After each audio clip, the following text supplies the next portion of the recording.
ओम नमः शिवाय। एक बार फिर से स्वागत है आप सबका आपके अपने चैनल एस्ट्रो नॉलेज में। भगवान शिव हमेशा अपने भक्तों पर दयालु रहते हैं। वे अपने भक्तों की हर इच्छा जानते हैं। तो आइए इसी विचार के साथ आज की श्रावण महात्म्य कथा का श्रवण करते हैं। आइए आज की कथा आरंभ करते हैं। भगवान शिव ने कहा, हे सनत कुमार, श्रावण मास में कर्क संक्रांति तथा सिंह संक्रांति आने पर उस समय जो कृत्य किए जाते हैं उन्हें भी मैं आपसे कहता हूँ। कर्क संक्रांति तथा सिंह संक्रांति के बीच की अवधि में सब नदियाँ रजस्वला रहती हैं। अतः समुद्रागामिनी नदियों को छोड़कर उन सभी में स्नान नहीं करना चाहिए।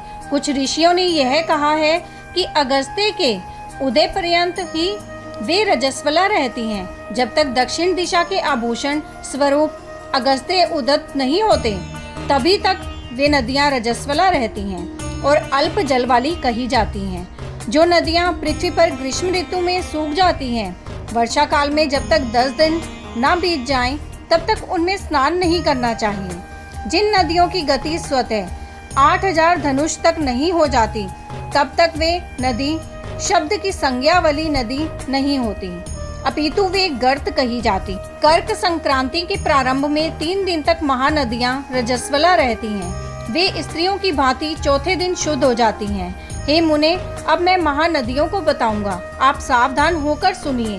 गोदावरी, भीमरथी, तुंगभद्रा, वेनिका, तापी, पयोष्णी, ये 6 नदियां विंध्य के दक्षिण में कही गई हैं।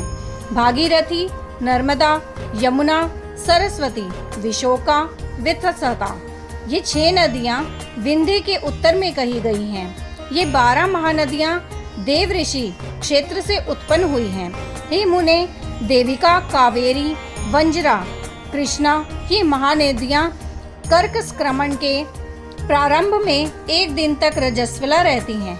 गौतमी नामक नदी कर्क संक्रमण होने पर 3 दिनों तक रजस्वला रहती हैं।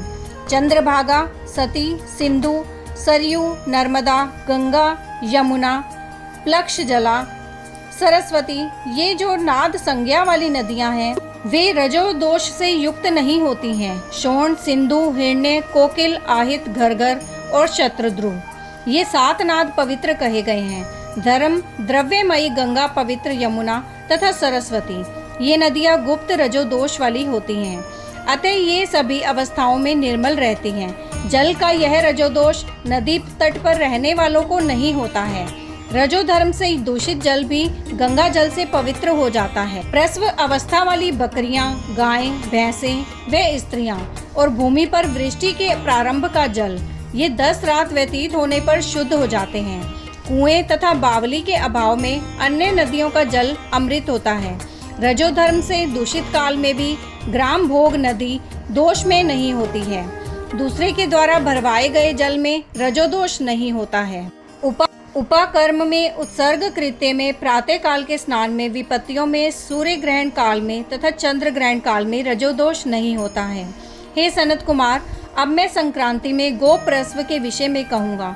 सिंह राशि में सूर्य के संक्रमण होने पर यदि गो प्रसव होता है, तब जिसकी गाय प्रसव करती है उसकी मृत्यु 6 महीनों में हो जाती है।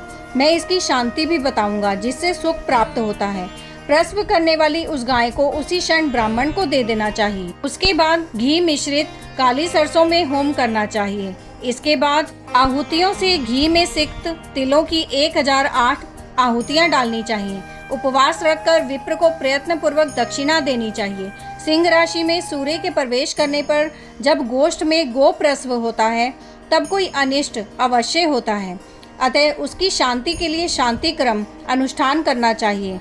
अस्य वाम, इस सूक्त से तथा तदिक्षणो, इस मंत्र से तिल तथा घी से 108 आहुतियाँ देनी चाहिए और मृत्युंजय मंत्र से 10,000 आहुतियाँ डालनी चाहिए।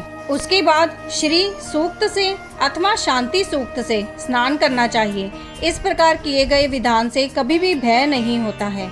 इसी प्रकार यदि श्रावण मास में घोड़ी दिन में प्रसव करे तो इसके लिए भी शांति कर्म करना चाहिए।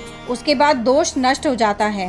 हे सनत कुमार, अब मैं कर्क संक्रांति में, सिंह संक्रांति में तथा श्रावण मास में किए जाने वाले शुभ प्रद दान का वर्णन करूंगा।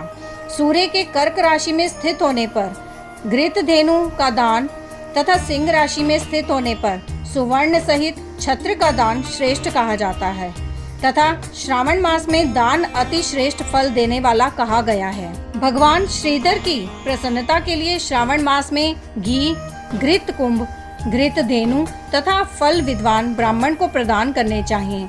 मेरी प्रसन्नता के लिए श्रावण मास में किए गए दान अन्य मासों के दानों की अपेक्षा अधिक अक्षय फल देने वाले होते हैं। 12 महीनों में इसके समान अन्य मास मुझको प्रिय नहीं है। जब श्रावण मास आने को होता है तब मैं उसकी प्रतीक्षा करता हूँ। जो मनुष्य इस श्रावण मास में पूरे महीने प्रातः काल स्नान करता है वो 12 महीने के प्रातः स्नान का फल प्राप्त करता है। यदि मनुष्य श्रावण मास में प्रातः स्नान नहीं करता है तो 12 महीनों में किए गए उसके स्नान का फल निष्फल हो जाता है। हे महादेव, मैं श्रावण मास में उषा काल में प्रातः स्नान करूंगा। हे प्रभु, मुझे विघ्न रहित कीजिए। प्रातः स्नान करके शिवजी की पूजा करके श्रावण मास की सतकथा का प्रतिदिन भक्ति पूर्वक श्रवण करना चाहिए। बुद्धिमान व्यक्ति इस प्रकार से ही मास व्यतीत करता है। अन्य मासों की प्रवृत्ति पूर्णमासी प्रतिपदा से होती है, किंतु इस मास की प्रवृत्ति अमावस्या की प्रतिपदा से होती है। श्रावण मास की कथा के महात्म्य का वर्णन भला कौन कर सकता है। इस मास में व्रत, स्नान, कथा श्रवण आदि से जो 7 प्रकार की वंध्या स्त्री होती है वह भी सुंदर पुत्र प्राप्त करती है। विद्या चाहने वाला विद्या प्राप्त करता है। बल की कामना करने वाले को बल मिल जाता है। रोगी आरोग्य प्राप्त कर लेता है। बंधन में पड़ा हुआ व्यक्ति बंधन से छूट जाता है। धन का अभिलाषी धन को पा लेता है। धर्म के प्रति मनुष्य को अनुराग हो जाता है तथा पत्नी की कामना करने वाला उत्तम पत्नी पाता है। हे मानद, अधिक कहने से क्या प्रयोजन। मनुष्य जो जो चाहता है उसको पा लेता है और मृत्यु के बाद मेरे लोक को पाकर मेरे सानिध्य में आनंद प्राप्त करता है। कथा सुनाने के बाद वस्त्र, आभूषण आदि से कथावाचक की विधिवत पूजा करनी चाहिए। जिसने वाचक को संतुष्ट कर दिया उसको मानो मुझ शिव को प्रसन्न कर दिया। श्रावण मास का महात्म्य सुनकर जो वाचक की पूजा नहीं करता, यमराज उसके कानों को छेदते हैं और वह दूसरे जन्म में बहरा होता है। अतः सामर्थ्य के अनुसार वाचक की पूजा करनी चाहिए। जो मनुष्य उत्तम भक्ति के साथ इस श्रावण मास महात्म्य का पाठ करता है अथवा सुनता है अथवा दूसरों को सुनाता है उसको अनंत पुण्य की प्राप्ति होती है। इस प्रकार श्री स्कंद पुराण के अंतर्गत ईश्वर सनत कुमार संवाद में श्रावण मास महात्म्य में नदी, रजोदोष, सिंह, गोप्रस्व, सिंह कर्कट, श्रावण स्तुति, वाचक, पूजा कथन नामक 27वां अध्याय पूर्ण हुआ। यहीं ये कथा समाप्त होती है। आगे की और कथा सुनने के लिए आपके अपने चैनल एस्ट्रो नॉलेज को सब्सक्राइब कर लीजिए ताकि आने वाले वीडियोस के नोटिफिकेशन आपको मिल सके। ओम नमः शिवाय।